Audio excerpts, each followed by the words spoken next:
the biggest business in the entire world, controlled and owned by shadow elitists, the billionaires behind the scene taking cigarette money, illicit cigarette money, and facilitating political campaigns to put your famous politicians in power. I ain't a whistleblower, but I am Mani Mzansi. And let's get into how the cigarette business is the biggest business in the entire world. So, how did cigarettes even start? Well, here's the thing. In business, there are principles of, commodities. When you want to sell something and you want to make a fortune of money, you need two very important things. You need volume and you need high profit percentage, gross profit percentage. Now, I want you to think of a way that you could find something which is very, very, very, very cheap, that people buy a crazy amount of, but it can sell for a high price compared to the cost, which means you're going to sell fortunes and you're going to make a lot of money. So, how do you do that?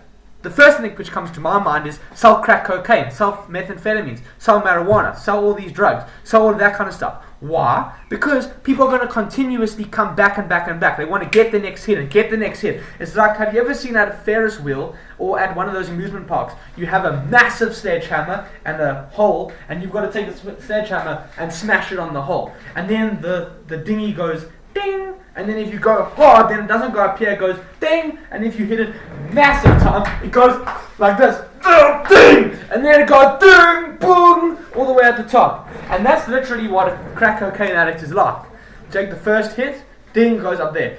The next hit, and then it goes up there, and then you go, and then you go like basically die, pa, and you lose your brain. Pa! It's like putting a bomb inside your brain, and then it goes, and it just turns to mush. But that is the secret behind the cigarette business. That is literally the secret behind the volume of the cigarette business. The volume of the recurring customers coming back and coming back and coming back. And you can apply the same model of the cigarettes to fast food, McDonald's, KFC, Coca-Cola, not to smear their name, just to say that's their model. The stuff has massive amounts of sugar. It's so inviting. When you go there, it's easy to just walk in and you press the buttons on the menu. Happy Meal, Big Mac, chicken nuggets, milkshake, etc. And it's the volume of it because people are so addicted. So, and not only are they addicted to the food because of all the salt and the mayonnaise, but think of hunger. If you eat, in a few hours you'll be hungry. Or at least in a day, or at least in a day and a half. Or maybe 2 days if you don't die. If you don't have any food. Do you get my point? So that's the volume of the food business. So back to cigarettes. That's the very first part. That's the biggest part of this. And then the second thing is the cost of literal tobacco. Let's look at the ingredients or the materials which go into the cigarette. So firstly we have paper. Okay, this is all made out of paper. And then the second thing is this little part of the cigarette's made out of carbon. I'm pretty sure it's carbon fiber, which is the filter so that you don't get all that gunk right in your lungs, even though it can kill you and give you lung cancer. And then we have the tobacco. But if you look at literally 85% of these materials, most of it's paper, which is literally trees which grows like a weed. And not only does that grow like a weed, but the tobacco grows like a weed. So this thing basically costs maybe 2 rand if you're in South Africa, or 0.001 cents to manufacture. And then they sell it for 50 rand, 60 rand, 70 rand. So it costs them basically nothing, even with all the import costs and bringing it in with shipping containers and marketing it to SPAR and paying the fees and selling it online and all that kind of stuff. It still costs nothing, maybe 2 rand, and they sell it for 50 rand.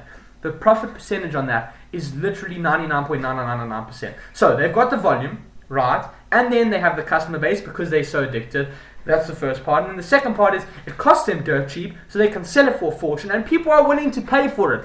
Now, this is the next part. So now we understand it costs nothing, and it has massive volume. But how do they take that little model of this thing costing 2 rand, being literal crap for your lungs, but costing nothing, 2 rand, and then they're going to sell it 50? How do they do that? And how do they even go above and beyond and sell it for 50 and 60 and 80? And this is what they did. So they decided, you know what? Normal cigarettes aren't good enough. What we're going to do is we're going to create fancy flavors. We're going to put purple mix. We're going to call it red. We're going to call it Marlboro. We're going to, advertise on Formula One vehicles, the Marlboro Man, Camel. And they used mass marketing to get people to try other types of cigarettes. If you were smoking the normal Camel Blue or the normal Camel cigarette, you were going to start trying the blue version and the pink version and the red version and the white version and the menthol version and the menthol light version and the low nicotine and the high nicotine. And so what they did was they actually took the same product, which all of them cost the same thing, and they just changed the price. And they encourage you to go for the ones which were the new flavors, and the new ones were more expensive. And then there was something else which they did. It's a famous company called Davidoff. Davidoff also sells cigarettes, but they innovated. They decided we're going to continue selling cigars. Now, it wasn't like somebody invented a cigar once cigarettes came by. A cigarette is it. The end of it, the suffix shows that it's fake, or a cigarette, a fake cigar. So cigars were there first, but this Davidoff company, Davidoff of London, continued to manufacture and sell cigars. Now, cigars are different. Why are they different? Well, they're similar, but a different business model. Cigarettes are this: let's create this thing which is so cheap, made out of paper, with the cheapest tobacco, grow it like a weed, mass manufacture it, mass market it on Formula One, and we'll get many sales, many addicted people, and we're going to make millions. The model of cigars is, let's sell to a niche audience, but let's hike up the price. Let's double, triple, quadruple the price. So instead of selling it for $2, they sell it for $200. Instead of selling it for 40 rand a pack of cigars, they sell it for 400 or even 4,000 or even 40,000. Have you ever seen Cohiba or fancy cigars? Have you ever gone into a shop or looked online or just caught your eye? Hey, cigars. You'll notice that it's thousands of rands. So they decided, let's sell to fewer people, small little piece of the pie compared to cigarettes, big pie, and we're going to hike up the price.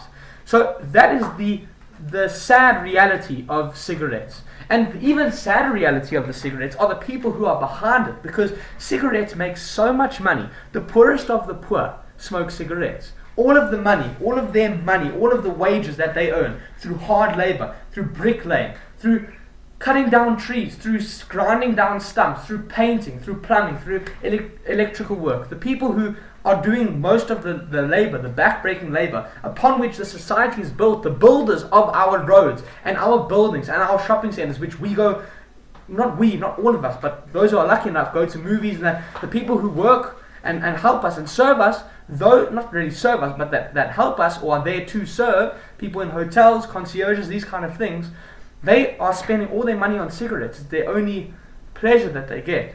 And that is making certain people, and I don't know who, and I can't say who, very, very wealthy. And that's how politics is getting, interfered by these particular business interests. I don't know who the businesses are. I don't want to be a whistleblower. I'm just illustrating the sad reality of it. So, that is how the cigarette business is one of the biggest businesses in the world. And not only does it have the high volume, because tobacco is so addictive, but it has such a low cost because tobacco grows like a weed, literally like weeds. It can take over your house, it can take over your planet. It can lift weeds. Have you ever seen a farm field that hasn't had the cabbage cleaned off, and it's just filled with weeds? That's square miles. That's acres of weeds, and that's what you get with tobacco. You get one tobacco plant and like 1,000 seeds, and that can make 1,000 other plants and 1,000 other plants and 1,000 other plants. Every tobacco plant has so many leaves, and at the top there's a bulb, and once you take that bulb and it's dry, you can take out thousands upon thousands upon thousands of seeds. It grows like a weed. It's so damn cheap, and people, for whatever reason, and all the marketing, will pay 50 rand for this when it only costs 2 rand. Not to smear the name, just to illustrate how cigarettes work. Let's make money, Mzansi. Away.